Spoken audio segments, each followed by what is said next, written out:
What up, y'all? This is another episode of Top of the Key podcast. Right now, it's your boy Cool McCain. I'm joined on my side here by your guy, Coach Dante. What up, Coach? What up, And man? below, by half of Mike and Mike. Yeah, Mike, man. what's going on? Hey, man, how y'all doing, man? Hey, cool, man. Did I just see you a few minutes ago, man? I I believe that possibly could have happened, right? Mike, what's going on with you, man? Not too much. Just kind of enjoying the summer and looking forward to tonight's show. Yes, sir. Yes, sir. So, for those who don't know, this is going to be the last show until we get about a week or two before the basketball season starts for Top of the Key. Just wanted to hop on real quick before we throw the intro out to you and just say what up. We're going to hit that intro and then we're going to get to it.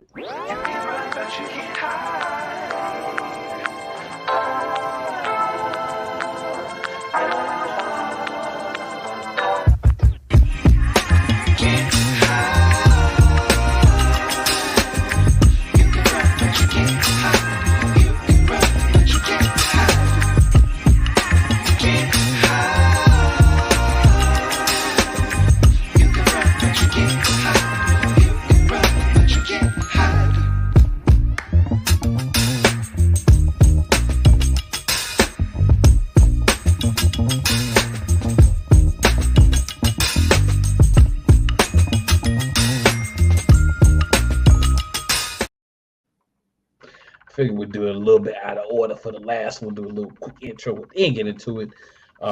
So, guys, got a couple of comments here, so we're going to go ahead and shout them out real quick. Daniel Berry Sports Highlights, what's going on, man? Appreciate you checking in with us. Sajin, my guy Sajin, we always can know three people we're going to see every week. Sajin, Key Williams, what up, Key? And every once in a while, we'll see the man himself, Freddie Slice, in the comments. What's going on, Freddie? You know what I'm saying? And then Zach hitting us with the fire. So appreciate that as well, Zach. So, guys, I mean, it's been a few weeks, right? So a lot happens in a few weeks right after the draft and free agency start and all that good stuff. So, good place I think to start off is let's just go ahead and hop into the summer league, right? I mean, there's other stuff we could talk about. We'll get to some of those things, but summer league, Coach Dante, I think this is a conversation you might have been part of previously. Yep. But just for those who may not have saw it then, what are your thoughts so far on the summer league? Hey, man, like I say, I don't want people to make it seem like some league is not a big thing.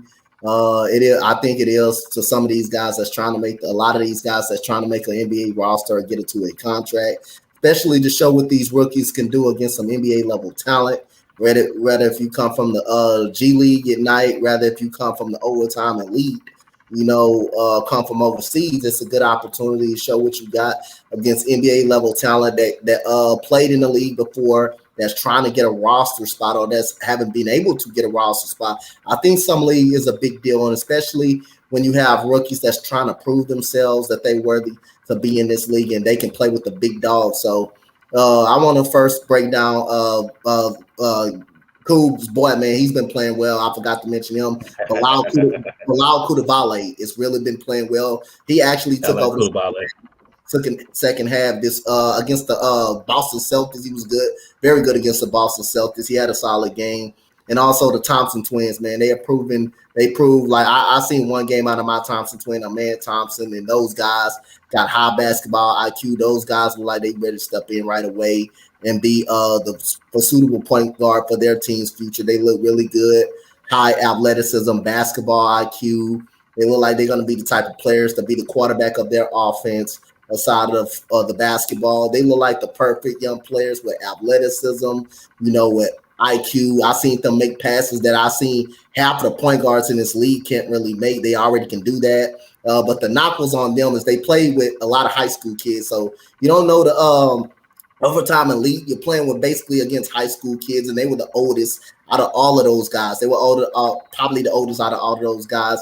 But now they're proving themselves in this summer league that they can play with the big dogs. They can play with the NBA type of talent. Yes, it's not talent that you will see every night on the NBA level, but it's still NBA level talent though that they're playing against. And also Jarris Walker, who me and Cool talked about, one of my favorite players in the draft. He's looking to play right away, man. He's stepping in to play right away. You talking about Good jump shot, defensive ability, can move his feet, can bang in the post. You talking about a guy that ready to play right now, step on the court, open the night and play right now, or even start. The Jarris Walker is that really that dude. Jordan Walsh has been playing well, but again, that's like I'm saying, Kyle. Yeah, you saying it right. You can't overlook the summer league. Summer league is something that you can look at for as developing, and coaches also. This is also big for coaches as well, who's trying to get a assistant coaching job. They may end up being a head coach, but there's also some players that haven't played well.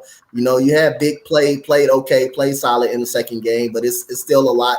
He got a lot of things he can work on. He needs to work on as well. He got a lot of flaws too as well. When you get to the actual NBA, he's got to learn how to keep that ball up in the air. You're 7'4". When you bring it down, guards are going to go down there and get it. That's a problem he's having with right now. He needs to fix his weight, his upper body strength. He needs to bulk up in the net. He's not going to be able to post anybody up or bag anybody down to the basket. And that jump shot is the most important thing. He shoots 28% from the 3-point line. He's not really a good shooter. He needs to improve on that if he wants to be more successful. He's going to be a solid defender. He's going to be a solid defender. You can already see it. He has some opportunities to be a solid playmaker, but most importantly, if he can knock down that jump shot, he can keep a lot of people honest. But he also has some ability to dribble the ball like he's a point guard. Like I was just saying, he's a point guard, but you're also going to have guards, big man going down there and get it. So I say he's got to be able to make the jump shot consistent. If he can do that, that can bring out the rest of his game. And Brandon Miller has more fouls than he has points in the summer league right now. He's really struggling, right now. I just want to say I'm gonna let you go, Mike. I just want to say real quick, Jarris Walker looks like a man, and he's out there playing like a man. I just had to throw that in there since about Jarris Walker. He's ready to play. He's playing. He's ready to play right now. He's more impressive than I thought. Yeah, that's a huge thing, right? When you all of a sudden starting to establish yourself and you can see who actually can handle that kind of stress. Absolutely. And following up on some of Coach's points. Yeah, this is a stepping stone, right? This is one of those things you coming into the league to check that box. You have to be able to show up and show that dedication. You can actually play at this level. And I think one of the largest things that, and again, Coach sort of mentioned this, he mentioned about the coaches is who are trying to establish themselves also. It's also these guys learning how to be coached, right? At this level, right? That learning that expectation, learning what's really expected of them. And so that's very important too. So, I've been pretty impressed with, I was really impressed and I was surprised. I should say this, not impressed. I was surprised with Jordan Walsh. I didn't think I would see this from him. That I was a little disappointed in the Celtics when they drafted him because I didn't think he was ready, but he can play. And I was super happy with that. So let's see how it translates, going down the line and when he starts getting involved more. But I think, the point of the summer leagues being very important for these guys to gain some confidence, get some good coaching, play against those players that have proven themselves at a professional level as opposed to the AAU level or the elite level. It's a big change for them, and they have to really adapt to it, right? The pace of the game, the physical nature of the game is different for them. So I look forward to all of that. And one of the other guys that just right out of the box, and I sort of knew this, was Henderson was going to be able to play. Unfortunately, he hurt his shoulder. But in that first game, he did what he wanted. He's not afraid of this, right? So cool, not to get wrapped up in what that pick looks like on that night. I don't mean to go there, but that was they still bad, Mike. They still mad. I know, but when you see it like this, you're like, oh geez, it's not something you want to keep revisiting. But I like him, and I have to wonder, not to get stuck on not going ahead of us on our agenda, I think, but I don't know what that does for the Lillard thing, right? I don't know. Does that keep him as far as keep Lillard there as a mentor? Does it actually remove him, right? Is that piece ready to be moved? So I know we can talk about that later, but that was the first thing that came to me was, one, he could really play, and two, what does this do for the dynamics that exist with that particular organization and Lillard? What are they going to do there? I think it made it more complicated for them. I think they were probably hoping, maybe he has to develop and we'll have to hang on. He can come off the bench and help. But you know what? That kid looks like he can lead that team right away. And I know that's just one game out and a brief glimpse, but I sort of had that feeling even when coming out of the draft that he was physically could handle this. Yeah, I did too. So, but those are my thoughts real quick on the summer league, and it's been great to see because I do like seeing these guys play, and it looks a little bit different than the G League, obviously, but because you got more guys coming at this. But Yeah, I was a little one last thing. I was a little overwhelmed with and disappointed with the Monday morning quarterback with the big guy. Let him develop. Jeez, it's 2 games in. Let him play. It's just unfortunate. That's kind of where the industry is and the attention is. But he's going to have to grow into this, right? I think we knew that. I don't think you're going to get the MVP out of him in 1 year. It's not going to be. He has to grow into it and learn. So it's fine, right? Let's be patient with this. But we don't live in a patient world any longer, so that's unfortunate. You make some very good points. So Kyle says, "What's up? What's up, Kyle?" Freddie doing the comment thing. We know how Freddie get down. Guys Huddle. How's it going, man? Appreciate you checking us out as well. Just going through, man. We got a lot of comments. I'm loving it. We got Topper, who shows up with us most weeks. What's up, Topper? What's good, bird? And then Freddie with the fire emojis. Because you ain't gonna outdo Freddie in the comments. That's not gonna happen. Freddie Bayless, huh? Freddie A. Bayless. You can't outdo Freddie A. Bayless now. And Trey Michael Riggs, thanks for the comments as well. Freddie with some more comments then. He says Sports Empire killing it this week. And then what's up, the guys huddle? Trey says we out here. The comment you were referring to earlier with Kyle, where he said Summer League is important for development, but people can't overact these performances. Well, true. Mm-hmm. There's going to be some good, some bad. For me, I look more along the lines of how you see the player themselves. Like if you took this guy and you put him in a limited role, because I don't expect any of the rookies. My thought is the rookies, if they come in and they're able to have like a starting role, then that's great. But I expect them to be brought along throughout the season. Right, so I always look at it as either they're brought along throughout the season or they're on a really terrible team and they have no choice. Right. So I always look at it, if they can do what they do in the summer league for 15, 20 minutes, I look at it as a success if it's consistent. And then Freddie, Trey Michael Riggs, my man. Trey with another comment here. There's a bunch of rookie heavy hitters, but Chet is the running for rookie of the year, so he's my pick for best rookie this year. Year of league workouts while Hurt helped Blake win his. I was actually going to get to that. I agree with that 1,000%. You get to watch, train, and still be considered a rookie. I agree with that. And it's Bino. Bino says, "What's up?" We know Dylan is in the building. Dylan's in the building with us every week as well. Appreciate that, Dylan. Bino says, "Brandon Miller." Put this for y'all to see. It's fine. You get 10 fouls in assembly for a reason. Now you get 10 fouls because some guys need them. Yep. Then Freddie says, we all know who won free agency. So I just want to say to Frederick A. Bayless real quick that the last time that I checked, there's still a lot of nice free agents out there. Free agency ain't over yet. So, I mean, you could say you're winning up until this point. I get that, but it's not over yet. So then Rod checking in those what's up, fellas. Jalen Hood and Max Christie's looking good. Yeah. Agreed. Definitely agreed. There were two of the people that we talked about earlier, and definitely we'll be bringing them up again. And the top says, can we say Denver is one of the few teams that knows how to develop players? We can. And I'm going to do that was such a softball. Are you kidding? Oh man, I mean, hey, top.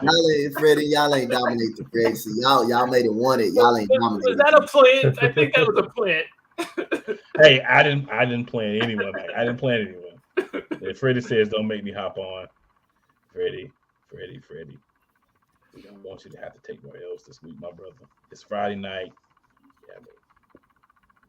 Yeah, that's not what you want. But I mean, hey, it's always open to you.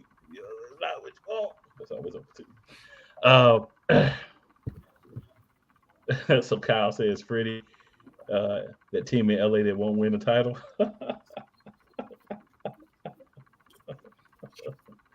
Then Freddie says, if he was a betting man. I'm gonna leave that one. So then Topper returns with another comment here. He says Denver, Miami, Golden State can develop players and watch out for Houston in the near future with Udoka. Hey, you said it better than I could. Yeah. How about that? You said it better than I could. Yep. Yeah, Freddie with his we dominated free agency. Sajin says Topper. Bino back up here. He says, "Hey, Coach Dante, I know you remember me saying Jordan Walsh was going to be a steal in the draft. What did I say?" I watched him in Arkansas a lot, so it ain't like I didn't know it. Yeah, I watched him in Arkansas a lot play. So this is why we say Freddie A. Bayless. This is the perfect example. And we're getting Christian Woods. Perfect example. Christian Woods is a guy that wants some coins. After their dominant re-signing of a lot of the guys they had that were free agents, the Lakers, I have to look at their cap numbers, but because of this new cap situation, you can't bring in guys like you used to, right? You have to work things a little differently. So a lot of these teams, include Denver, which is why we're out kind of scouring the bottom of the free agent barrel. No disrespect to the guys we're bringing in, but not really going after guys that could be a little bit better, a little bit higher tiers, because it's the way things are set up now. And then Kyle says Lakers offer monopoly money now, I guess. Yeah. Shout out to Kyle, bro. I love it when Kyle gets to talk now. Yeah. That man don't play incentive and $1 contracts. Hey Freddie, man. If that man don't play a lot, that man can be a counselor in that locker room. Better watch Christian Wood. Better watch him. You can't tell Freddie. That, man. Freddie think that Freddie think he's playing on NBA 2K24. You just go get who you want. You know about the contract. He ain't worried about the contract, how they act in the locker room. None of that. You know what I'm saying? I don't feel like Mr. Bayless worries about that in his synopsises. So mention Max Christie. I like what he's been doing. He's a guy that I feel like is going to get some minutes. First year player, didn't get a lot of run, but a lot of times you see that on some of the teams that either have a high veteran presence or a pretty good team. The Lakers were a pretty good team last year, right? Started out bad, but they made a historic run. I give them that. After they made their moves last year, they did a lot of some of those other teams beneath the Denver Nuggets. I give them that. Scoot Henderson, we talked about him. Promise all day. I mean, really, what more can you say? Obviously, like you said, it was a small window, but you kind of saw what you already felt about Scoot Henderson. And keep in mind, G League at night. This is not a guy that came from college. This is a guy that was playing with grown men already. So it makes a little bit of a difference to me, grown man in America. Wembanyama, I think he's going to be that defensive anchor, but the problem is going to come impact. If you're a power forward or a center in the NBA and you see Wembanyama there, don't go at him soft. Go at him hard. And I think when people figure that out about him, unless he starts to bulk up and get a little bit bigger, that's going to be a problem for him long term. But he will be a defensive guy. He will give you, I think, more beginning on defense than he will on offense. He'll have to grow and develop, like Coach Dante said. The jump shot's going to have to come as far as some other things. So you're going to see some different sides of him develop over probably 1 or 2 years, maybe 3 years. Then you'll start to see everything kind of come together, kind of like what happened with Kawhi, right? Kawhi came in really good defensively, had to work on the jump shot, the offense, develop his game. And then once he did, you saw him kind of blossom. So I think we'll get that same kind of trajectory out of Wembanyama. All right, then Keontae George. I can simply say about Keontae George, 59 points in his first 2 games in Vegas. That's not a small feat, Mm-hmm. You can say what you want about it. 59 points, 17 assists, and 11 made threes. That's a guy that's going to have a spot. Now, are you going to put up those same numbers if you're playing against other NBA talent? Probably not. But you're showing that, hey, in the situation I'm in now, I can give it to him. And that's all that you can really ask from someone in the Summer League. That's what the Summer League is for. Again, for detractors of playing Summer League, you have a point. But if you're looking at Summer League like I look at it, which is if you can do it here, I believe you can at least translate part of that to at least a second unit on the NBA team. Yeah. You can get that out of a draft pick year 1, man. I think you're doing great. You get more of that, but if you can at least get that, you're doing great. Anthony Black, got to work on his shot, but very steady, very calm, poised player, does what he needs to do as that floor general. And he's 6'6" as a point guard. So that's another thing that works in his favor. He got some height. He can guard ones and twos with that height. So he's a guy that's available to switch if you want to go more traditional and play like a zone. He's not going to be a weak point in that zone at the top covering one of those areas. So that's important, at the level as well. We're not even talk about Jarius Walker, the man, anymore. We're just going to say he's playing like a man. Cam Whitmore, we knew that we were going to get this. Mm-hmm. Obviously, the medical concerns is what kind of had him fall where he fell, but we already knew Cam Whitmore was going to be a baller to some extent. Then you got two guys we talked about earlier, Coach Dante. Orlando Robinson from the Miami Heat. Yep. And then Dominique Barlow from the San Antonio Spurs. Yep. Right. So yeah, there's two other guys. You guys have any thoughts on any of those guys? I was kind of sliding in there a little bit. Yeah. Go ahead, Mike. Go ahead. No, go ahead, Mike. Okay, I will. Thank you. As far as the point guard, 6'6" at a point guard, can cover multiple positions. Yeah, that's a huge leverage point for him and for the organization that he's playing for. And, you and I talked about this before where you have these hybrids, but he's been more of a traditional point guard, and that's what you're really starting to see. And that's what I like that. I understand the value of being able to play multiple positions. But when you have that kind of core skill set and you've been taught that way, that's great for him. And I think that's great for the organization. And I think he's going to be, as you said, a very steady force for them. Whitmore, I sort of knew. I just, in the heart, you just knew that was going to be the case. One of the guys that I wanted to bring up was Bates over in Cleveland, as far as how he's going to play. Bates, I like him. And I know, unfortunately, right now, he's a shoot first guy, but I think he's going to get better, and he's gotten better over time. So that's one of those guys I'm kind of looking at as far as development at this point. And it's sort of a surprise for me because when I was kind of scouring through off of your agenda and just trying to find some people that I had seen in summer league and just looking at their development and where they came from. So that's one of those other guys that I am watching. I just wanted to throw one thing out there, and I think we talked about this on draft night, was something I am going to pay attention to throughout the season is the guys that come out of college up against the guys who came out of the elite leagues as far as how they develop and what kind of success they have. And I want to be able to, hopefully I can track it well enough where you can start making decisions on, or maybe you can start to make decisions on where guys are going to come from in the future. What is the best development path for them? Is it really going to college, or is it directly going to the G leagues and to the elite leagues to get developed?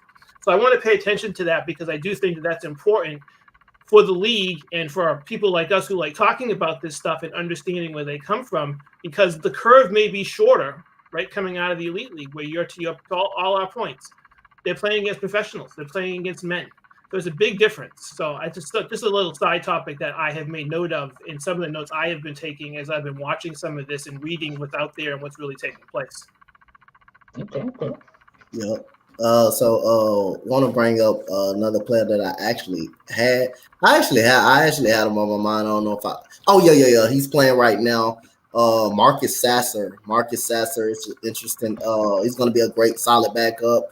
Someone that can get separation. They got a crazy step back that can shoot the 3-point ball really good. I think he will be an awesome piece coming off that Detroit Pistons bench. Now that you got a head coach in Monty Williams who can sit back and develop the guys, and I think he's going to definitely do a good job. But Marcus Sasser has also had a great summer league as well, and his jump shot is lethal from downtown. But like I said, when you look at him, he's a pretty nipply dribbler. He's a really good dribbler, knows how to handle the ball, has very good IQ, but the jump shot is something that you got to be aware of. You cannot go up on the screen. He can get that shot up at any time that he wants to. Marcus Sasser is definitely going to be a help off that Detroit Pistons bench.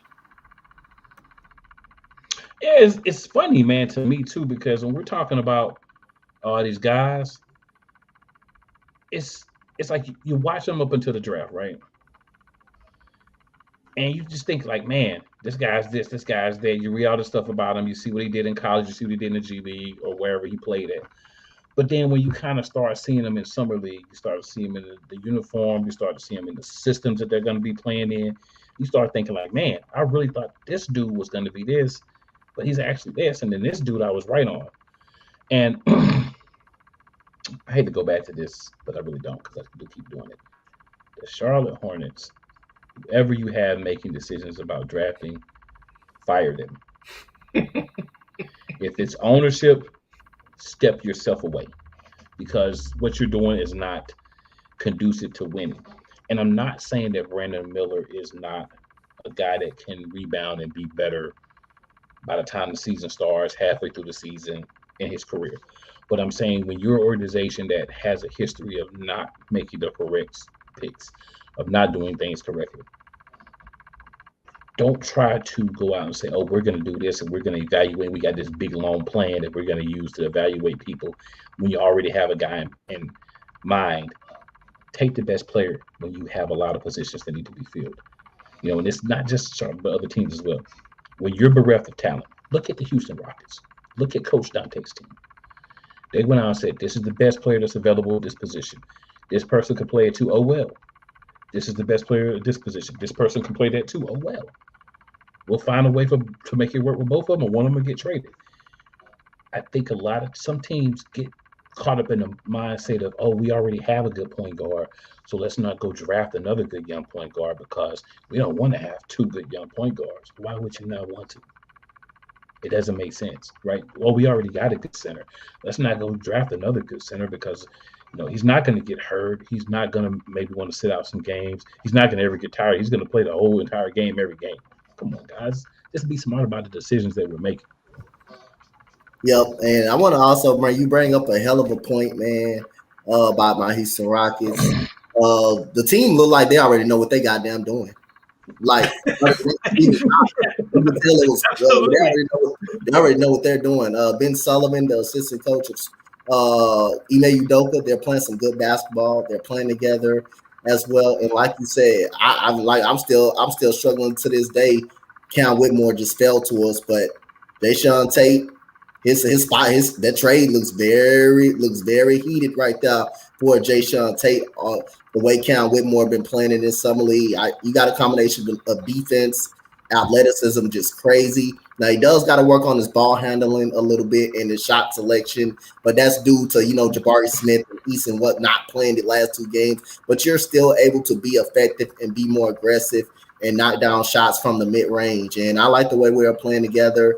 And something we did not do last year. It didn't look like, even though, yes, it is summer league, but you can see something. The way this coaching staff is coaching these guys, the way the players are playing, how the players are playing, you can definitely see something in Ime Udoka being there. You're gonna see a change in Jalen Green. And Jabari Smith he gained a lot of weight today. He gained a lot of weight this year. He gained a lot of body muscle, a lot of muscle as well. So, but like you said, man, this team is going to be looking good during the season. I wouldn't be surprised if we be already competing into a play-in tournament this coming year. Not saying we're going to make it, but I think we're going to win more games than expected. But I like the direction we're going in, and I'm still struggling to say Cam Whitmore is on this team. I'm still struggling. But again, you got Fred VanVleet, but you also got a point guard of the future, and Amen Thompson, who showed you already throughout his first game, man. When you look at that dude, that IQ, and him and his brother they play just alike. They look like they tweak their little jump shot a little bit. They got the size. They're going to be all-world defenders. You can tell how good they are. They do it on the defensive side of the ball as well. That's what you want on that defensive side of the ball. And I can tell the coach is going to be changed with Ime Udoka. So you have my bad for the profanity, but I had to get it out there.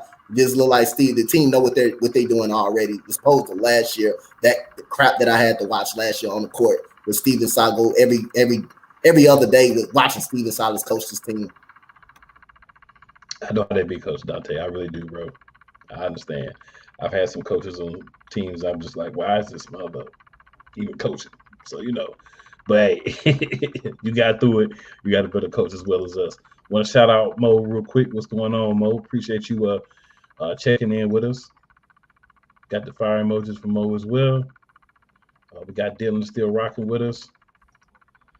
And Mo says that the Rockets are going to be in the play-in, if not better. I think so, man. Like coaching, people understand how much coaching matters. Coaching matters a heck of a whole lot in the league.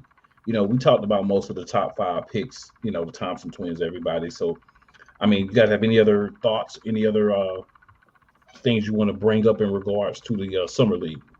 Well, I did want to follow up on your point, Cool, and also Coach's point as far as organizations making decisions, right? We've talked about this at length, that, in the past, where you don't have the right structure in place and the able to forecast what's really going on. And, you start making weird decisions. And yes, if you sort of look at the NFL draft and the best player available to take at certain times, because to your point, you may have certain situations where you have multiple players at a certain position. To your point, what is wrong with that, right? You create that competition on your team, you create that competition within your organization, and sometimes I think the decisions that are made look like they're easy decisions, and it's really a cop-out by the organization because they don't have any idea what they're doing. And that's really disappointing when you're a fan watching some of this and you're making decisions like, what is going on? Why are we making the decisions? Who's in charge of this, right? And I won't get into the whole thing of what's going on with Charlotte and that ownership. I'll leave that alone for another day because it's a really long conversation to have. Yes, it is a huge, very long conversation. Yeah, we completely go left of our agenda here. But that's problematic, right? Because if you're a fan, you're a ticket buyer, you're a season ticket holder, maybe, that's really difficult when you sort of know what's going on and it's not geared towards winning. And so, as a fan, as the commissioner of the NBA, and you're trying to figure this all out and trying to put people in the seats and trying to keep your television revenues going, that's really hard to do. And again, it doesn't seem like it's this complicated, right? You have enough information out there with scouting all over the world now. And you have that opportunity to reach out through social media to get enough information on players and organizations that it really shouldn't be tough. But it just seems like there are decisions that are made that aren't truly about the team and the team's success to win. It's about the organization and making some money. And I know I've ran my mouth about this in the past, but that just seems where it is. And Coach, as far as Houston goes, yeah, future is high on that franchise. And as far as hiring the coach, that was the first big step as far as what needed to be done with them. It's going to be exciting to watch that. So, not to get stuck on our agenda again, but that's one of the challenges for Denver down the line. Not next year, maybe in a year or two as Denver continues to develop and Ross continues to develop. That's going to be a real challenge in the West, and that'll be fun to watch. Mike, you did. I'm glad you brought something up. But when you're a coach like Steven Silas that used to being a puppet for Raphael Stone, that tells you something that you need to know right there. Where your GM don't respect you. And it's a reason why you've been assistant coach for 20 years. And you're going back to being assistant coach with Monty Williams. It's a reason why you've been that.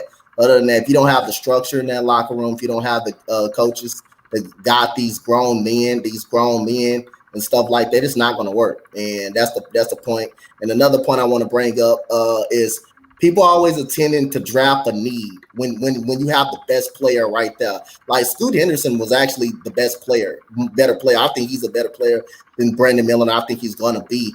That's the right pick right there. Like Man Thompson was the right pick. What's the right pick for the right? We needed a point guard really, really bad. KPJ is going to move over to his rightful position, which needed. Fred VanVleet is going to come in. He's going to bring that championship mentality to this team, but also give you 20 points a night. Dylan Brooks, yes, people may hate him, may don't like him, but again, you bring that.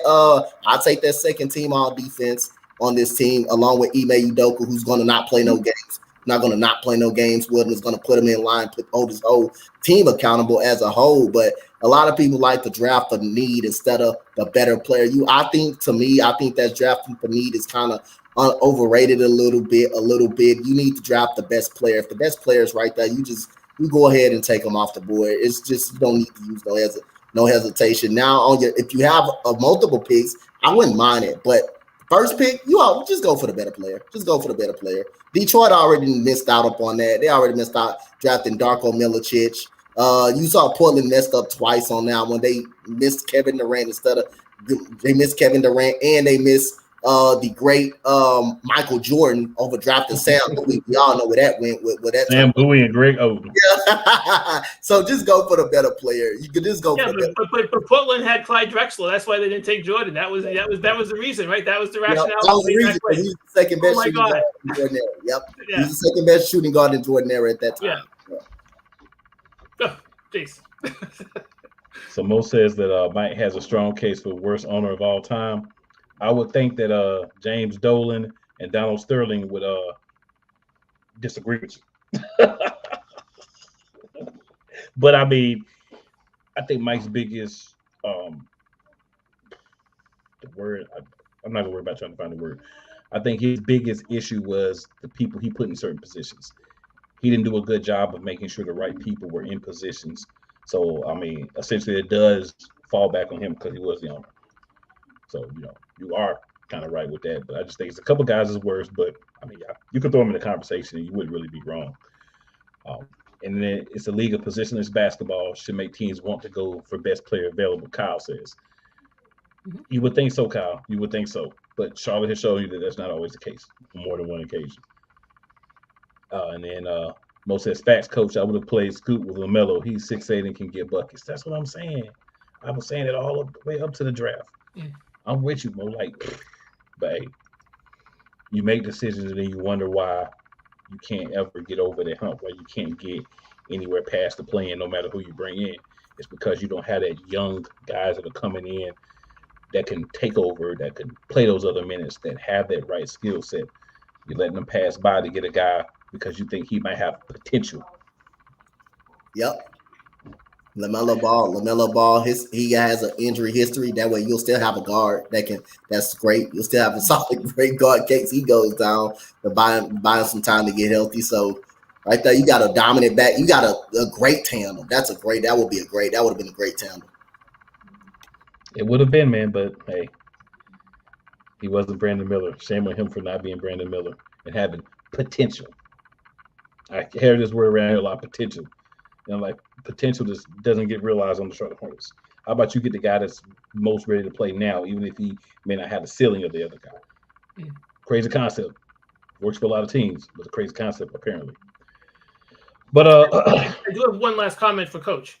When you have guys who have been brought up from as assistant coach, you know where their ceiling is now, right? There were just some guys who were not head coaches, right? Yeah. And you see this all across sports where they try to promote someone because they followed a great coach, and we think that there's some lineage there's some connection to this, and they're just not that, right? They're really good coordinators, they're really good coaches, really good assistant coaches, and that's what they are, and that's okay, right? That's perfectly fine. Even if you're a good college coach and you can't coach in the NBA, okay, you know who you are, and I think that's one of the things that we kind of get lost in sometimes is continuing to look for these people to grow, and some can't, and that's okay. And I think as long as you know who you are in the end, and you can actually succeed in that area, good for you. But some men and women are just not head coaches. Yep, that's true. That's facts. I completely agree with that statement, Mike. So we'll head over to NBA free agency. Mike, we'll start with you on this one. Okay. So I'll just go ahead and ask both questions at the same time. So who are your winners and losers? And then your top three free agency pickups, as well as your worst signing, in your opinion. Yikes. Okay. So that is a lot. It's a lot, right? Yeah. My winners, again, not to be a homer so much, was I think I really like what the Celtics did with Porzingis. I like that move. I think it hits them for a couple of needs, and I think that also if the player can stay healthy, and I know that's a big if, that's going to change that dynamic of the team. But one of the things that does worry me is that they become even more of a finesse team, which I'm not sure lends itself down the line to win a championship. I do think you need some toughness there, and I know with the trade with Smart and all that, and you lose that player and you lose that guy in the locker room, that's difficult. I understand that. So that was my big win as far as who I thought, and again, being a little bit of a homer here, I thought that was a nice trade for them and trade for the organization and a signing. I thought, and I'm probably going to go against the curve here a little bit, but I thought the Beal move to Phoenix, I'm not crazy about that. So I'm looking at that and I continue to look at that organization and that owner as far as having their hands on things and what they're trying to build. So I'm looking at that. And are we considering that a free agent move? Yes, or was that a trade? That was a trade. Oh, so okay. Yeah. Sorry. So that was if it was a trade, then I'm kind of off point here. But I thought that was not a good move in general. That was my own other issue with. And so what was the last one, even though I kind of fumbled the second one? The top, your top 3 free agency signings, and then your worst free agency signing. Okay. Well, again, the Celtics I thought were good. I thought so that's my first win. And I thought some of the other situations that were existing in the league, I thought in general, and again, not to kind of jump on Freddie's situation here, and I know it was just kind of resetting the organization. I thought those moves needed to be done, right, to kind of solidify themselves going forward, even though there wasn't any big splash there that needed to be done. And I thought, in general, even the Kyrie Irving signing, even though that bothers me, but I do think for the league itself that needed to happen, because as far as trying to solidify the West a little bit and trying to create some challenges for Denver, I thought that was interesting that was done. I'm not a big fan of that particular franchise or the player, and I thought that was an issue. It's going to be an issue going forward as far as how that develops and those other issues that exist within the league itself. So that was sort of where I landed with those particular situations. And unfortunately, I thought in general what is probably the worst one at this point for me is the loser is there are some things that aren't done, right? We still have some big chess pieces that aren't signed. And so that's where I'm kind of looking at my losers are what's happening with Harden, what's happening with Lillard. I know we have that on the agenda later as far as what's taking place, but those are situations where I think those organizations, by not making a move and not taking advantage of some situations, those are my losers, to be honest.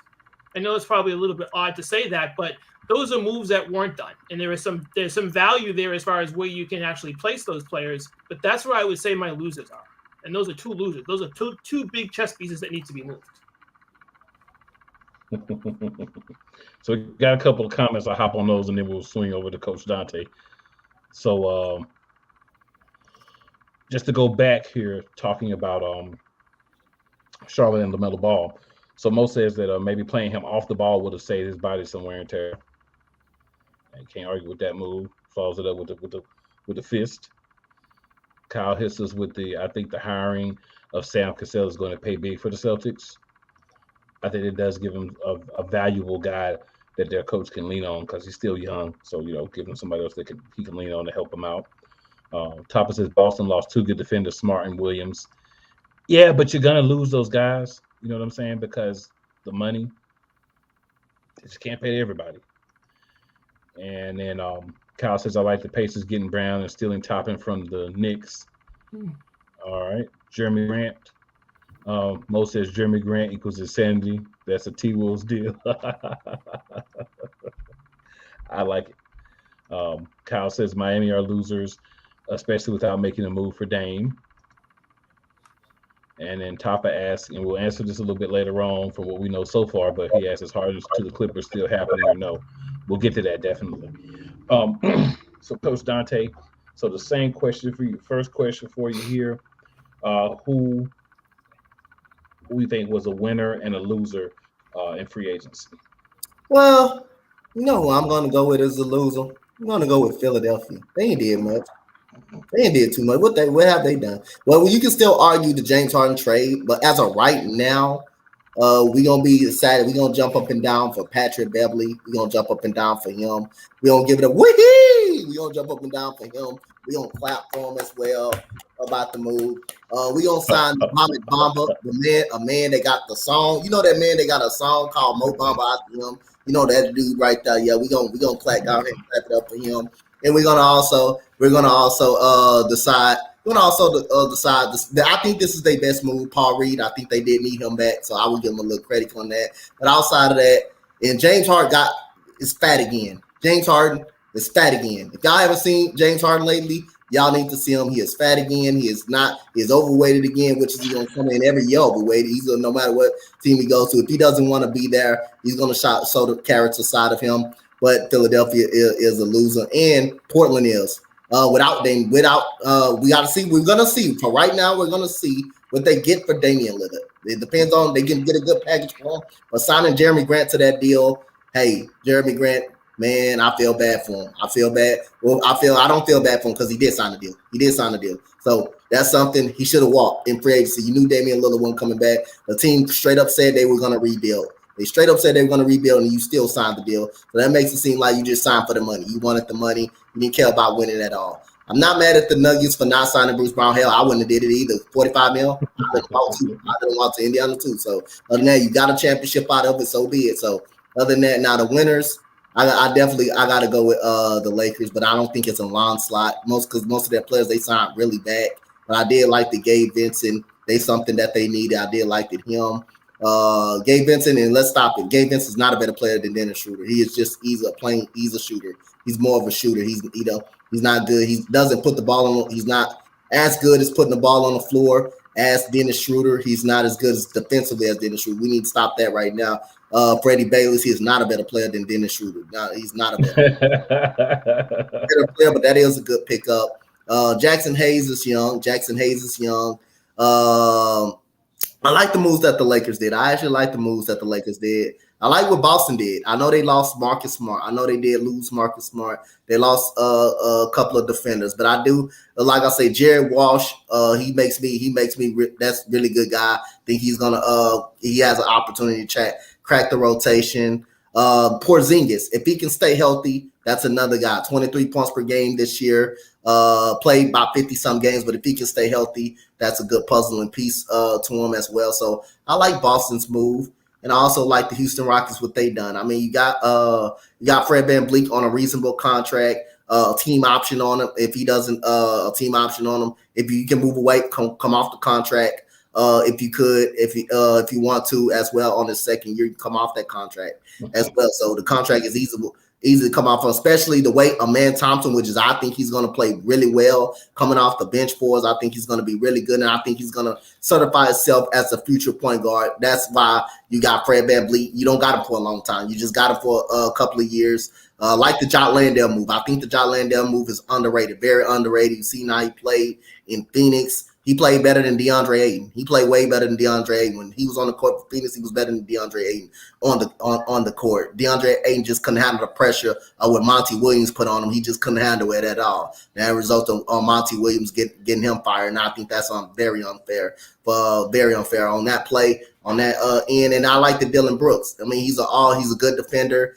He did shoot the ball poorly in the playoffs, but he shows signs of can be a very good shooter. And plus, that's something that Ime Udoka brought in. He brought some toughness, and that's something we needed. We had a no culture in that locker room last year. Everybody did what they wanted to do, and now you got the structure. Now you don't have to deal with a puppet that has to listen to Raphael Stone. Raphael Stone's respect Ime Udoka as he should because he won. He won in Boston. No matter, yes, the team was talented, but hey, coaching matters in this league. Coaching matters, and they didn't start off great.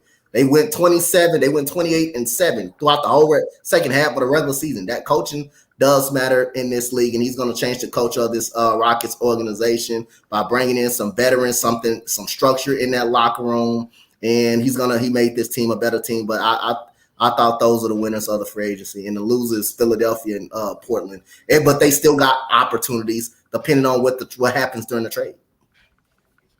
So, for me, I'm going to start off with the worst signing. I think the worst signing was Bruce Brown getting 2 years, $45 million. Okay. Great player, right, for the role that he plays. But he's a six man. You're paying a six man $45 million. He's a Swiss Army knife. He can play some point guard. He can play some 4 or 5 in the small lineup. He can play 2, 3. He can play a little bit of everything. He can guard everything, but he's a Swiss Army knife. Is that value at what you gave him? I'm going to say no. At the same time, I'm going to say Indiana has made great moves outside of that. So they've done some things outside of that to be a winner overall, even though they did, I think, significantly overpay to ensure that they got Bruce Brown services. So I'll say kind of a little bit of both for them. So hedging the bets a little bit, but that move itself, I think, was a bad signing. But I think overall they've had a great offseason in Indiana. And I was trying to go somewhere that y'all haven't gone already as well. So y'all make it a little tough on me now. So then when I'm sitting there and I'm thinking about who had good off seasons, right? It's always kind of dependent upon what you're looking at and what you're thinking like is a good off season. So I think Phoenix had a good off season. And not because of the trades they made, but the free agent signings. A lot of the guys they got on the bench, bringing in guys that played before, getting a guy like Eric Gordon, getting some depth to play behind that trio and with that trio that they have of high-priced superstars. So I think that's, for me, where they have made some good moves and had a good offseason. Not necessarily sure how that three is going to gel, because I feel like Beal is another player that plays similar to Devin Booker. But outside of that move, that trade, when I'm looking at the actual free agency moves that Phoenix made, I think they did a really good job of filling the bench with guys who have some experience either on that team or in the league, and guys that are going to be able to come in 10, 15, 20 minutes and give them good, solid play hard on the defensive end, put up buckets, and Eric Gordon is going to be able to anchor that second unit. And you're probably going to need Beal or Booker out there with the second unit anyway, so they'll get minutes apart as well. And then also when I'm thinking about teams that had a great offseason, you got to say the Lakers, right? Just because there were so many holes that were there. I joked earlier about how they brought back a lot of their own guys. They still did get those guys assigned. So, I mean, I'd say honestly, slightly, they did have a good offseason because they were able to lock up a lot of the guys that they, kind of brought in together themselves and kind of keep a lot of the core of that team together. They did lose some big pieces. Dennis Schroeder, a lot of things that he did for that team last year, they're going to miss. And they don't have a guy with that kind of speed that can do some of those things this year. But, hey, you didn't bring the bag out for him like you needed to, so somebody else threw it at him. So that kind of happens. So I think those, for me, are the teams as far as free agents that did really well. I think some good signings. Like I said, I mentioned Eric Gordon. I think that was a great signing. Individually, in a pocket, it's great by itself, but also with the other things they did, is a great signing. I think getting for my Denver Nuggets, going back and getting Reggie to come back, right? I think that's a big move because Reggie is a guy that can play that part of the role that Bruce Brown did in Reggie Jackson, in that he is that guy that could be that backup point guard. He can guard ones and twos, a lot of experience, calming force in the locker room, a veteran, a guy that's been on some teams that went deep in the playoffs, now has a championship with the Nuggets, so kind of has an idea of the team, not coming in near the trade deadline this year, going to be there from training camp, going to have an opportunity to really earn a role, and I think he will. So I think that's a good signing as well. Several other guys we could really talk about, but when I talk about, I think another bad signing for me is Kyrie Irving going back to Dallas. You're taking Kyrie Irving, you're putting him back in Dallas. Kyrie Irving, we know what Kyrie does when he has a whole season or more somewhere. A lot of people have talked about, Mr. Bayless himself has talked about how we talk about, he behaved really well for those, 20 games he was in Dallas. He was hurt about 5 of them. Luka was hurt about 5 of them. They played together, 10, 12 games maybe. So a lot of that time he was on the court, he was able to be the guy. And the full locker room wasn't there, and they had other issues in that locker room, like that guy that Coach Dante just talked about, Christian Wood. So you had a lot of guys there that were sucking some of that attention off. Now you're going to get a full year of Kyrie. Full year of Kyrie tells me it's going to be some problems. Kyrie the Cancer, I believe, is going to show up on that team. You did the move because you wanted the star power. You wanted to fill the seats. I hope it's worth it, because now you got to deal with his drama, and he always brings drama. Yep, and I think that's the only move that Dallas. That's the only move for Dallas to make, because I don't think nobody else was interested in Kyrie Irving. I don't think he would have got that type of money for nobody else. So I think that was the only move he could have got. Now they did get a solid signing in Grant Williams and Derek Lively. Derek Lively look like he's going to be a solid rim protector. But I still think it's some holes on that defensive side of the ball. I think they're going to score a lot. They're going to put up a bunch of points, but I think it's still a little bit holes on that defensive side of the ball. Especially you're not going to be able to hide Luka in Kyrie Irving. You're not going to be able to hide him on the floor. So I think that's what their defense is going to come into play. But Kyrie Irving, he didn't have much. Kyrie Irving, that was the only move. That was the only move that could have been made. Nobody else was giving him $126 million. Nobody else would gave him that money. To me, that's what makes it a bad move. I mean, you're right. That's this makes what makes it a bad move to me. So we look at Kyle. Kyle says Philly needs to cut hard off them cheesesteaks. Hey, them cheesesteaks, Kyle, they hard to get away from, bro. They hard. It's hard. And the topper says, Sajin, I would have a heart attack if they announced Harden to Miami. Then Sajin says, don't say that, Topper. Wouldn't want that on my conscience. All right. And then Topper says, Freddie Bayless with the blasphemy. We know that's a consistency with Mr. Freddie A. Bayless. So we already know that. We expect that. It's a normal thing at this point. And then Mo says Harden gets big whenever things don't go his way. That man eats his feelings. That plate get pretty huge, man. That plate get pretty huge. And then so I think it lost in all this. Alice, I'm sorry, I didn't mean to interrupt. Go ahead. Oh no, you good? No, go ahead. No, I was just going to say that with the new rules coming in as far as flopping goes, and the move of taking the three and kicking your leg out to get fouled. I don't know how that's going to be interpreted as far as a flop or not, but I'm assuming it is. So that's really going to take one of Harden's kind of key moves away that he loves to pull off is that type of move. And as he's getting older and a little bit bigger, I think that's his go-to move now. And then unfortunately, that just might be ruled out of the league completely. So I'm not really sure how he succeeds at all going forward. Yeah, but yeah, that's sad. Yeah, and so since we're on that, a couple of rule changes here. Mike, I'll let you just drop the rule changes for us. And then, Coach, if you have any thoughts on it, feel free to drop those. And then, I might shoot y'all a few thoughts and because we're going to discuss it anyway. So no better time than now. Good segue, Mike. Sure.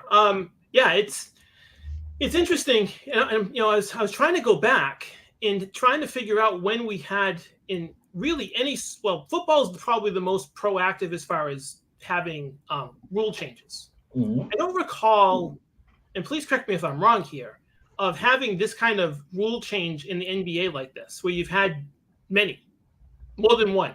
Right, you just go for there. I don't recall that where you've had things that look a little bit significant, right? And I'll start with the issue of the number of games that have to be played for postseason awards, right? So we sort of alluded to this in prior podcasts where the impacts to salaries and incentives down the line start to change this. This impacts load management and how those things are being drawn out.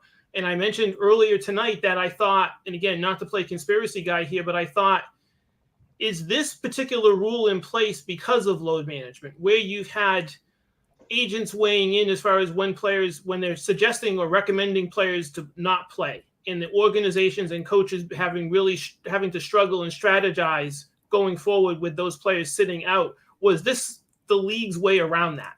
And I'd love to have that discussion just on that particular topic.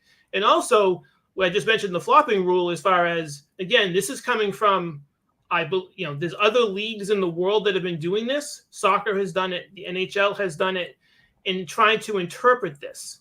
And one of the things that comes out of this rule was that surprised me was it can't be a foul or it'll be a technical foul, but it's not a foul that will be accounted for where you can be disqualified from the game. A common foul, yeah. Yeah. And also, is the referees looking at another play, if they see a flop within the replay, it can be called. This gets pretty technical, right? That's pretty tricky for players as far as how this goes. And I'm going to be very interested to see how it gets legislated, how it gets drawn out, because, with most rules, right, that you have in the league, if whatever league it is, there seems to be this intensity right out of the gate to call everything, right? Mm-hmm. And then at some point it gets watered down, and hopefully by the end of the season, it finds its sea level as far as how it's going to be drawn out, and is it some level of standardization across whatever league it is. So I'd be very curious about all of that, what that looks like. Those were the two that kind of jumped out at me. I'm like, Jesus, there's a lot that's going to happen in the league that for a league that hasn't really had anything that's been legislated this way. I think replay has been one of the things that has come back that's really, I think, trying to get the call right. That extends some situations down the line in games. And I know it's an old situation, but I'm just kind of looking at that as what are those impactful rules that have come into the league, or maybe not a rule, but a regulation as far as how things are actually being done with the replay. So it'd be interesting to see how this comes out. I'm very curious to see what it looks like and how it's communicated to the league, how it's actually executed through the league, and does it come out? Because like the old rule with the hand check, right? For whatever reason, that was called heavily right at the start of those seasons. That's going back a number of years. But then all of a sudden by the playoffs, you didn't see it at all. You're like, well, wait a minute, how come? So those are the two that I was most interested in. I really wanted to talk about, and I've had some discussions privately with just some of my friends about this, and we were just very, very curious to see how it's going to be done. Yeah, one other one I wanted to add, and I'll let Coach Dante talk about him, and I'll talk about him after that. One other I wanted to add was the coaches challenge. So the coaches challenge now, if you win your first challenge and you have timeouts, you can have a second challenge now. So that changes when coaches will use their first challenge, because you don't have to hold it for the last couple of minutes unless you lose your first challenge. So Coach Dante, what are your thoughts on those rule changes? I know there's others, but those seem to be the ones that are, being focused on the most. I just want to see them be more consistent with this. I mean, again, if they can be more consistent with it, I'll be fine with the rule.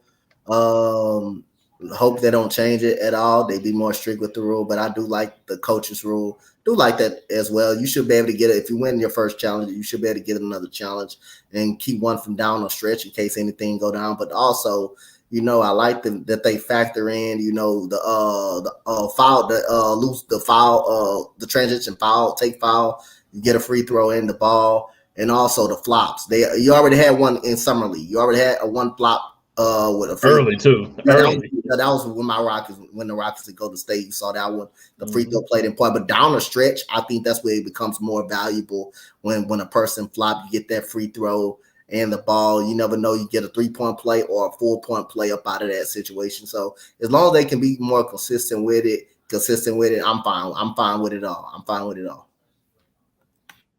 Fair enough. Yeah, I like that.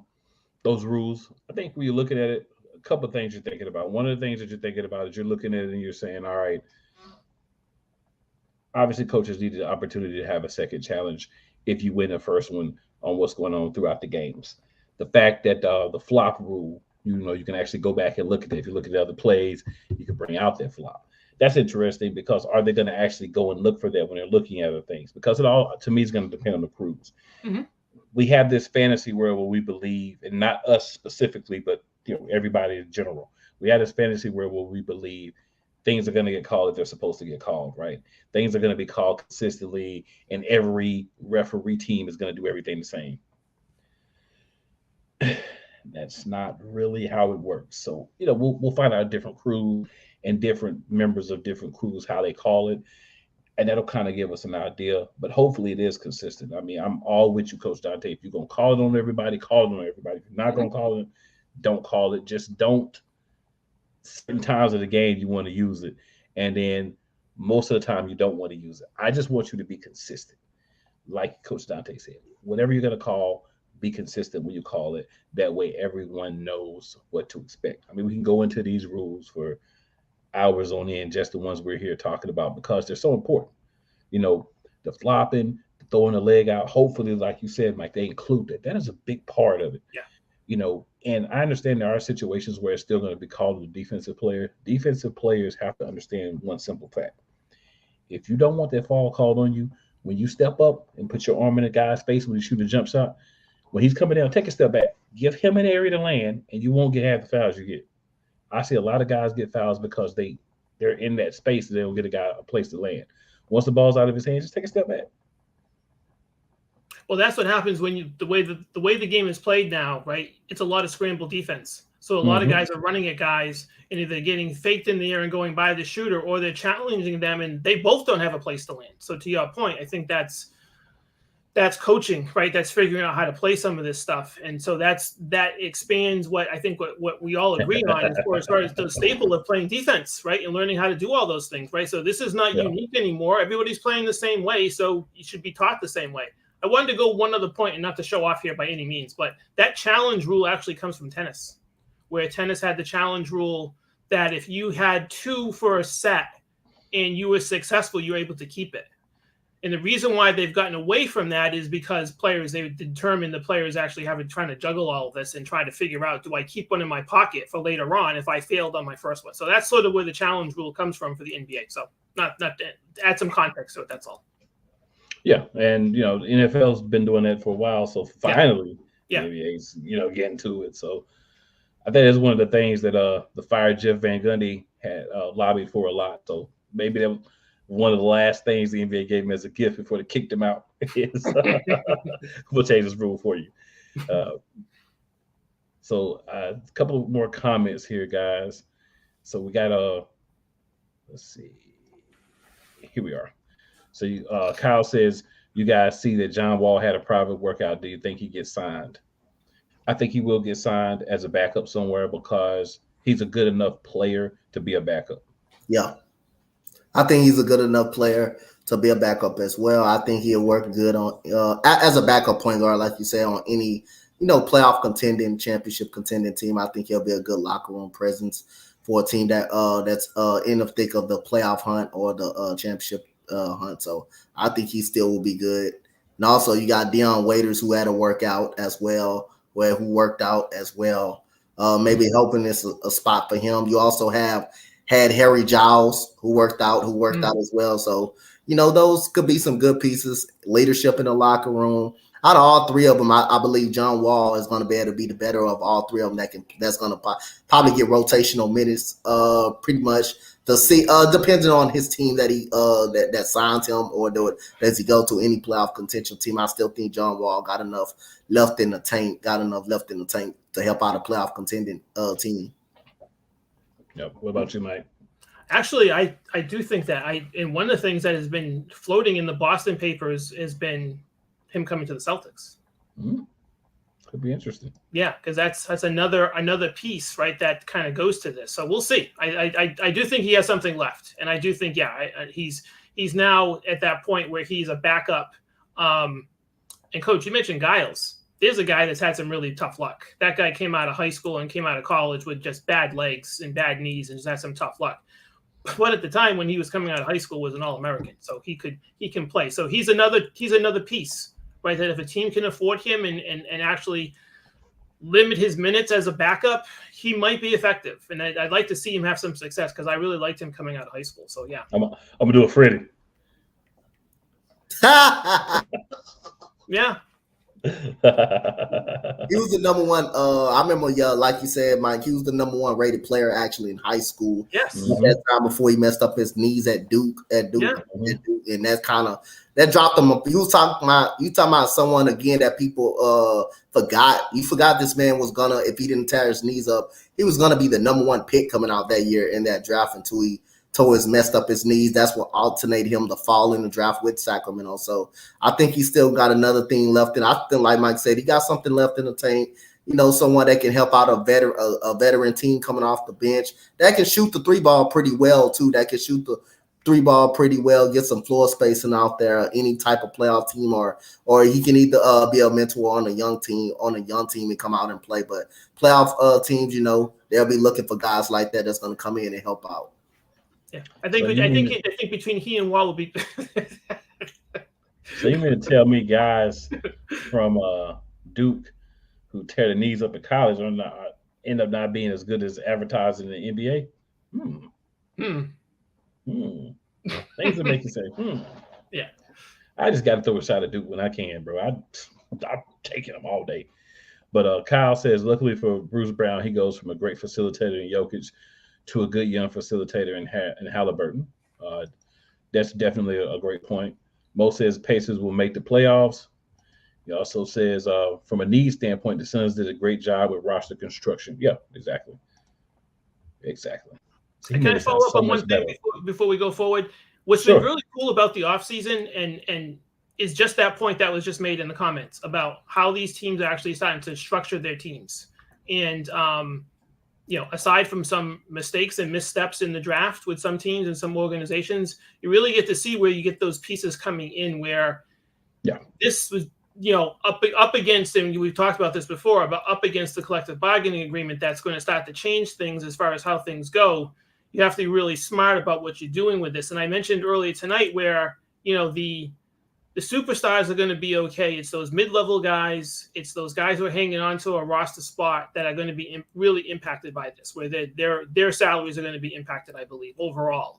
And I think when we've talked about that in the past, as far as trying to structure those things and do the Celtics make the big move with Brown and signing him, right? So there's maybe another issue as far as a free agent not being signed yet, right? Is that a mistake as far as where they're going with this? I'm waiting for that to happen any day now, and it's just not happening yet.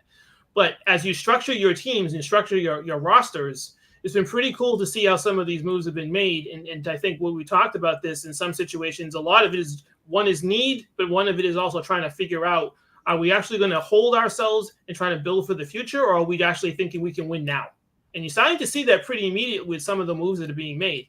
And that's pretty interesting to watch. Again, I wish we could kind of like flash forward or fast forward to the start of the league to see where this goes, because there's some interesting moves that have been made. I want to see how they play out over time. Yeah. So Gio says, "Go Spurs, go." Then we got Steve Roth with the hey, and then Sajin with a little compliment here. Appreciate this, Sajin. So cool, coaches and Mike. He said, "Yeah, but we're just gonna." Now, it's a thing I want to. Coach. I brought up with it too on our other show, cool, about the Indiana Pacers. They're rumored to right now. It's rumored. That doesn't mean it's going to be true. They're obviously in the running of Pascal Siakam. Now, if they definitely get him, I think they definitely up in there for a playing tournament team to possibility of 6th or 5th seed. I like the way the team is constructed. They still got Buddy Hield over there, Tyrese Halliburton, who's an all-star caliber point guard now, who's also can shoot the basketball. You also got Benedict Mathurin, who came off the bench for him last year, it was solid, great last year, pretty much. And now you add in Jarris Walker, who I'm a big fan of, that's ready to play right away. And the Pascal Siakam finds a way to if they find a way to make that move over there, I think that puts them out of the play-in tournament and put them in like the 6th or 5th seed. I think that team and Coach Rick Carlisle, we all forgot how good of a coach Rick Carlisle could be. So that Indiana Pacers team, they're setting up for the future. And they still got Miles Turner over there, so he hasn't been traded. So that team looked pretty good in the Eastern Conference, especially the landscape of the Eastern Conference, the way it looks at the bottom of it. Right. Agree. And then Sajin says, "Cool, Coach Simi, I love you. Knowledge of sports. Much love to you, brother. And this is why I'm here at Sports Empire. Comment and the rest." Cool. Appreciate that, Sajin. And appreciate you watching. Sajin is one of the guys. He's here with us every week. Topper's here with us, pretty solid as well. Dylan Beak says, "Hey yo." Then he says, "Pacers baby for the goal." #for the goal. So I think he's loving what Coach Dante just said and what we've been saying about the Pacers. Mo says it's going to be interesting to see how long it takes the refs to adjust to how they look at any bang play. Scared about that, Mo. Scared about that. Very scared. Leanne hits us with some fire. And then Topper says it's possible Pacers can make the play-in because the bottom of the East is weak. And then Sajin says, "Appreciate that, Mo. On my Suns, not all is lost." Yeah, the Suns, man, you've got the offense. I think no one's ever said the Suns don't have offense. Question is, how much stops can you get with all the offense you're putting up, or do you have to win games 165 to 158? Right. You don't want to be in that situation. But I think they'll be better because, like I said, as I see them fill up the bench, I'm like, okay, they're doing some things on the bench that make sense as far as the guys that they're bringing in. So, yeah, I mean, it's all about the construction. You can have the top-heavy roster as long as you can find the right low-budget guys to fill in under those. And Phoenix has done at least a solid job of that, I'd say. So, guys, just a couple more things we had to talk about tonight. We can lump these two together.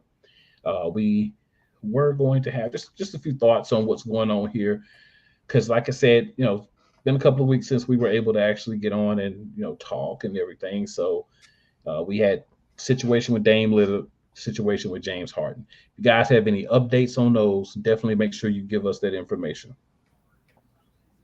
Or any thoughts you have on it. Yeah. My thoughts. Sorry, Coach. You want to go first? No, go ahead. Okay. I will. Thanks.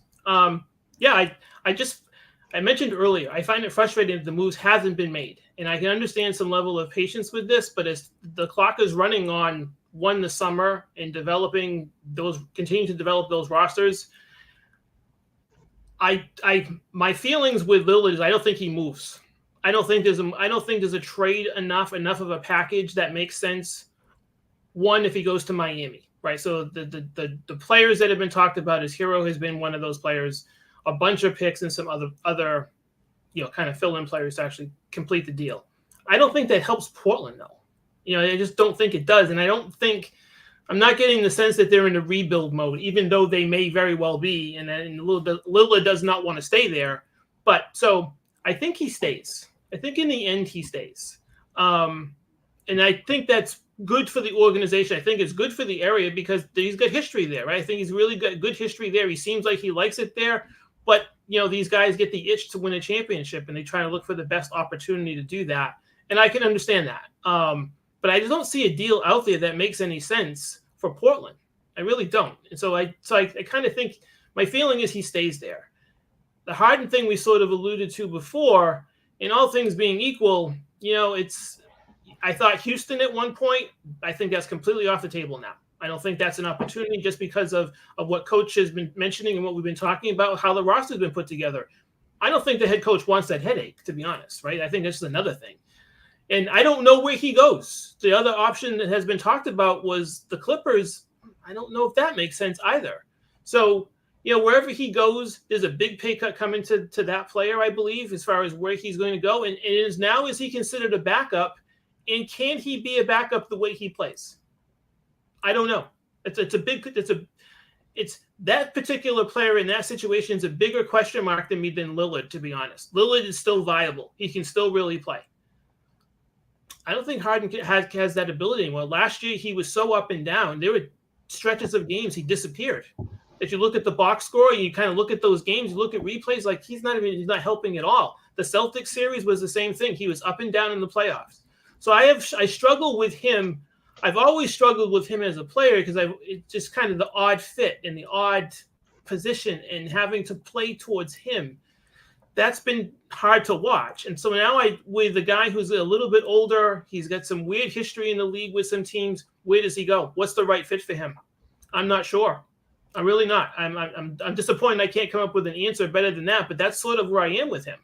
And I don't know how it plays out. I'd be interested to see where it goes, but he may very well just stay in Philadelphia. And like Coach said, he got fat. Yeah, he got pretty fat. And, it came out to determine that he's trying to get to the Clippers. So that gives you an indication he doesn't want to be in Philadelphia. So that gives you indication that's like how he's acting, Now, when Harden wants to get the heck up out of there, he's going to do whatever it takes to get the hell up out of the situation in the end. So I think he's trying to get up out of that situation. And for Damian Lillard, again, he's giving me a bad vibe. I would have liked for him to be more professional. Like, Miami ain't just the only team that's in a playoff contention mode or that's just in a winning championship mode. You got teams like Milwaukee. You got teams like Boston. You got a team like a Boston Celtics. Who you can put on a list. You may not go to there, but you can put them on a list. I don't mind Miami being on the list, but that's the only team he wants to go to. And you don't want no disgruntled player in the locker room. And who's going to take on Tyler Hero's contract? Now, I think Miami doing all they could to get Damian Lillard in a team, and Portland knows that. And Portland wants 3 or 4 first round picks, which is I'm not mad at. And hey, if you get those picks, whatever team offer you those picks, hey, you send them there, you send them down. You don't mortgage your future, or you don't hurry up and get him up out of there as soon as possible. You wait till the last deal. You wait till a team that's going to come offer you what you want, and you do it. I don't care if he's disgruntled. That would not be your problem anymore. That becomes that other team problem, the other team that trades for him problem. Because he already mentioned he's not playing with no other team. He's not going to even show up to camp. Now, when your agents say that, that's true. You got to listen to your agent because the agent is closest to him. It's the closest person. It's actually the closest person to him that's trying to make these deals for him to get him to Miami. So when the agents say that, that's a whole nother story. That ain't no lie right there. But other than that, I like I told Koo, I don't care if you send if the G League team want him. You get 3 first round picks, you send them over there. That's what you want. You send them over there. I don't care if it's a G League team over that I don't care if it's a G League team. You send them over there, you get them out the locker room, and that becomes the team that traded for them. That becomes their problem. And for Philadelphia, it's going to be hard to see what you can get back from James Harden because now he's getting out of shape. He comes into camp every year out of shape. Now that's what's going to be interesting. Since he's determined to go to the Clippers. Now, the biggest wild card in this scenario, which I don't think they would do, because I think they had to deal with Portland lined up, but Portland wanted Maxey, and Maxey, rightfully so. If I have a chance to get a Maxey, I will call for him. But Daryl Morey did a good job shutting it down. I think that's a pretty solid move, shutting it down pretty much. But right now, whatever the best deal that's offered, what if it's 4 first-round picks or 3 first-round picks, that's the deal you go with to help your future out. You do not want to mortgage your future, trying to hurry up and get them up out of that. If there's anything, you sit them out. You don't let them play a game with Portland if it's going to go through the regular season. If it gets to the regular season, you don't let them play a game with them until you figure out, until they can figure out something. So I'm going to run through the comments, and I'm going to give y'all my thoughts on those 2 guys real quick. So Mo says if they do get Siakam, they're going to be a whole problem, which I completely agree with. Sajin says that is the question. Cool, we'll see. Yep, absolutely. Kyle says Dame can't get to Miami without a third team. That's going to log into my thoughts. I agree. And then he says if Dame is going to be unhappy, then for the sake of Scoot Henderson and the young guys, he has to go. And then also Sajin says Harden will benefit almost anywhere, but also as a sideshow to the supersede the star of that team. So here's my thoughts. Harden doesn't want to be in Philadelphia. Philadelphia doesn't want Harden. Portland doesn't want to have Lillard. Lillard doesn't want to be in Portland. Harden probably doesn't want to go to Portland. Lillard doesn't want to go to Philadelphia. You loop in Miami. You loop in the Clippers. You make the pieces work for everybody. You make the trade happen. Everybody gets what they want. I think that's the only way either of those guys are going to do it. They're not going to be able to do a one-on-one trade because Portland wants the picks. So all those teams can throw some picks in to go to Portland and get them kind of what they want a little bit. Yep. Dame can get to Miami. Miami can give up some pieces to the other places. The Sixers can give up Harden, maybe a pick to help out with the other thing. So I think you're going to have like a nice 4-team trade between all of them for everybody to get what they want out of their situation and to make those moves happen. So I think it's going to take at least 3 teams to facilitate each of those trades. So why not just bring in all 4 together, make that thing work, get rid of the guys that don't want to be there, get the guys that want to come to your team, and get the picks. Yeah, that makes sense. That works out fine for all 4 teams. Yeah, you got to make it work for everybody in order for the satisfaction. Harden, I don't think can stay in Philadelphia. Lillard, I don't think can stay in Portland. But as you said, Mike, they don't have the ability to do it by themselves. They're going to have to do the loop in. Yep. So that's that was my thoughts on those 2 situations and kind of having those things play out and how I see that those things can play out for everybody. Yep. So the only thing that we have left to discuss is who can dethrone your reigning and defending NBA champion Denver Nuggets. Who do you guys think, 2 or 3 teams or however many you think there is that stand a chance as they're currently constructed? Obviously, there are some other guys out there in free agency who can still be, picked up that may make a difference as far as depth on benches and things like that. I don't think there's really any guys that are, starter caliber that are still out there, but some guys that can be very good pieces to teams. Still some of them left. But what teams do you think, as they're currently constructed, can challenge the Nuggets? I'm going to go first? Yeah, you go first, Mike. Okay. In the West, I think it's pretty simple. I think it's Phoenix. I think it's the only team that I can see if things work out and they can play together and cool to your point, if they can play a little defense. Yeah, I know it's a big if. It was a big ask for some of those guys. But I don't see anything else that can actually challenge them. The Lakers, if the stars align correctly, maybe the Lakers can actually make a little bit of a run at them.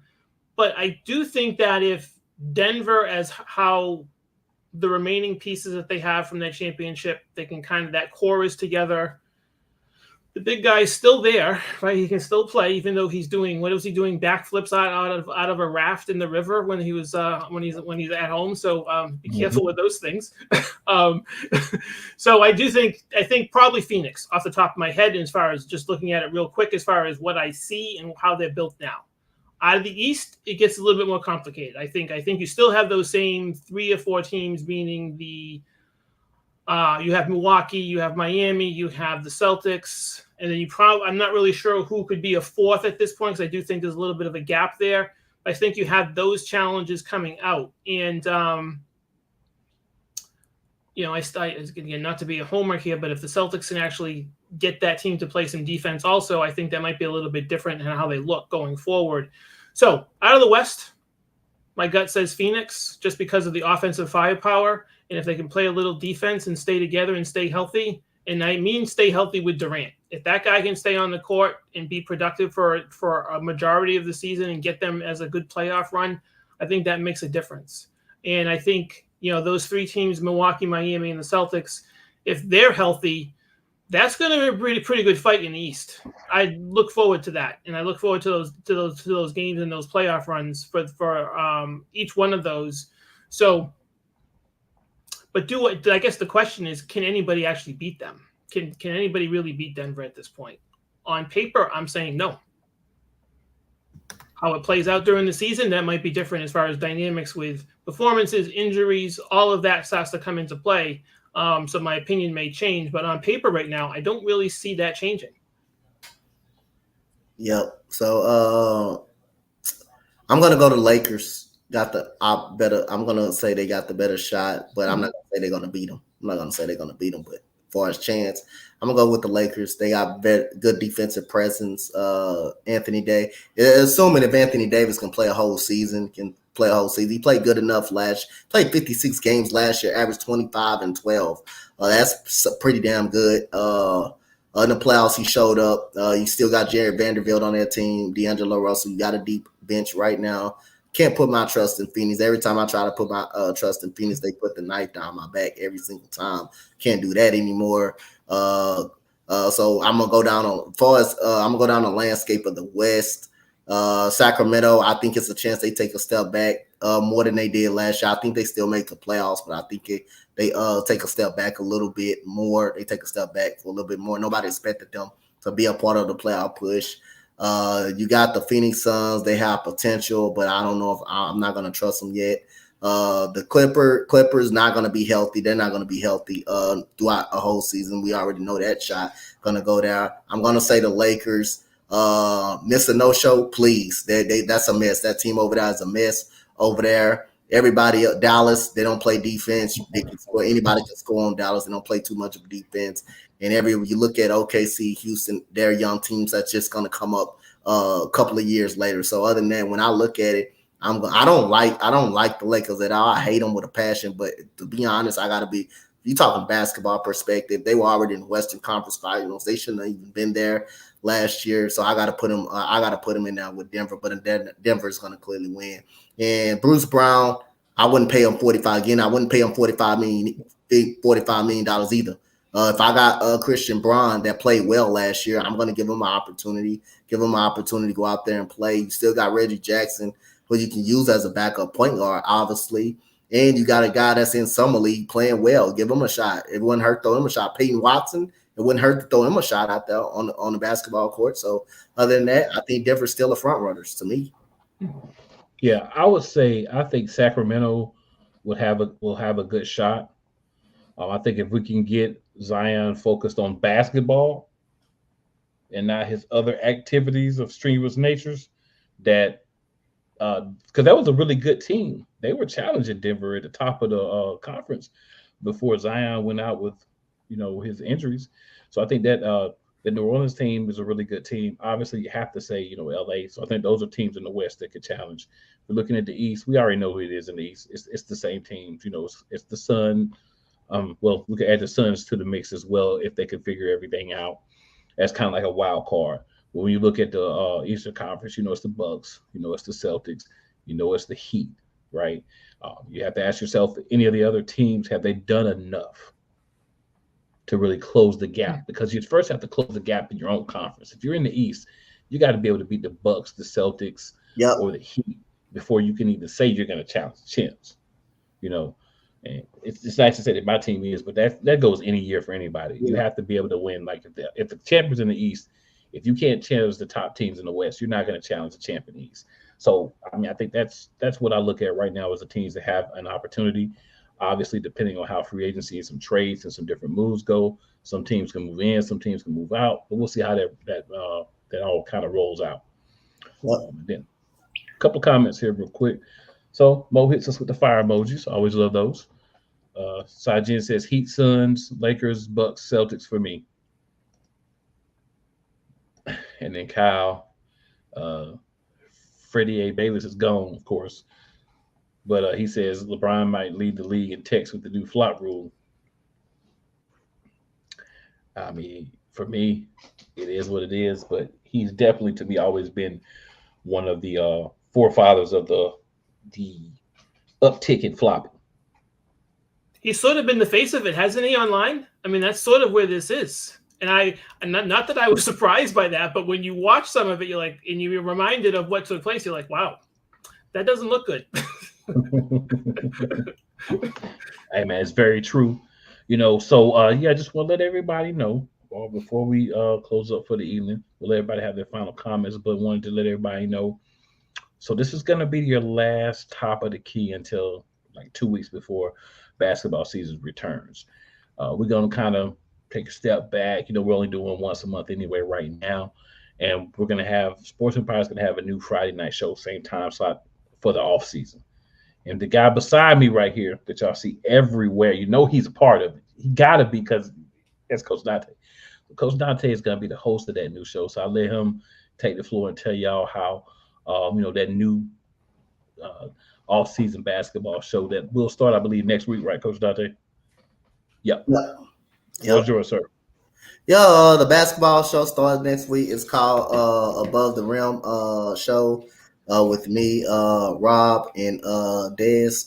We're gonna be doing breaking down off-season moves, and we're gonna be just breaking down the off-season and the summer league and stuff like that, and what other moves that can potentially happen in the off-season.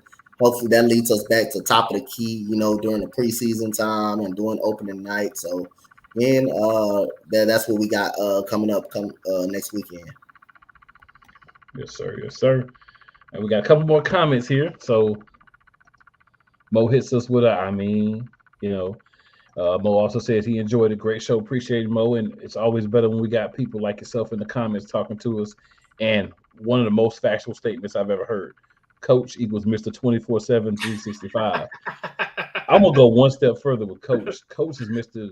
25/8, 366. You hear me? But hey, Coach gets his flowers because Coach is everywhere. And Sajin says, thank you guys, great show. So yeah, everybody's been watching Top of the Key, man. If you have an opportunity, hop on, check out Above the Rim. You're gonna see this guy right here, Coach Dante. He's gonna be, running that thing with the other guys and making it happen. And then season will return. Top of the Key will be back, and we'll be bringing that fire to you. So for the last time for this part of the season, we're gonna sign out. Mike, we'll start with you. Any last words? Tell the people where they can find you. Oh, you can find me on virtually every social media option that there is under M7012. So reach out, connect. Love to connect with some people. And just one quick thing about me participating with you guys. This has been great. I appreciate the invitations. I appreciate the conversations. And just being part of this has been very cool for me. Great learning curve for me as far as getting introduced to you guys and how you guys speak and how you guys talk. Guys have always been very welcoming, so I really appreciate it. So thank you very much. I look forward to the season, and I hope I can be part of that and participate and contribute. So thank you very much. No problem, man. No problem. Coach Dante? Man, y'all know y'all gonna be seeing me a lot more up on here. I ain't going nowhere. Like I said, if my leg ain't broke, my ankle ain't cut off or anything, or no sustainable injuries. Knock on my table right here. I'm available 24/7. I'm just one message DM away. Y'all already know what I'm about. So Other than that, man, I can't wait to come back on here throughout the season. And like I say, man, we got some big things coming for you on the network, man. So y'all tune in, get your popcorn, get your soda, whatever you're trying to get, and we come for a hell of a next season. NFL about to start back. We about to get it in for you guys. Yes, sir. Yes, sir. Look, every night on the network, we rocking, right? Every morning, Monday through Friday, the same guy right here. Coffee and Sports, right? Monday through Friday, 9 a.m. You can see, you can catch Coach Dante and entertaining and colorful list of characters that end up on the show depending on the day. So it's a lot of good talk there in the mornings. Every evening there are shows, on the network. Obviously, we're getting back to football, college football, as well as pro. So we're going to have big dogs on campus returning. We're going to have a football show as well as some other things popping off. Lots of different shows. So, hey, just make sure you are subscribing, tuning in, being ready, because it's coming. Even more content. You'll see these faces as well as a lot of other faces, out there in the network. And, hey, support everybody, man. Show some love. And enjoy watching some sports with us. So for me, for Coach Dante, for the real Mike and Mike, even though only one of us here tonight, it's all good. We're signing off for the last time for now, but we're going to be back and be ready for us.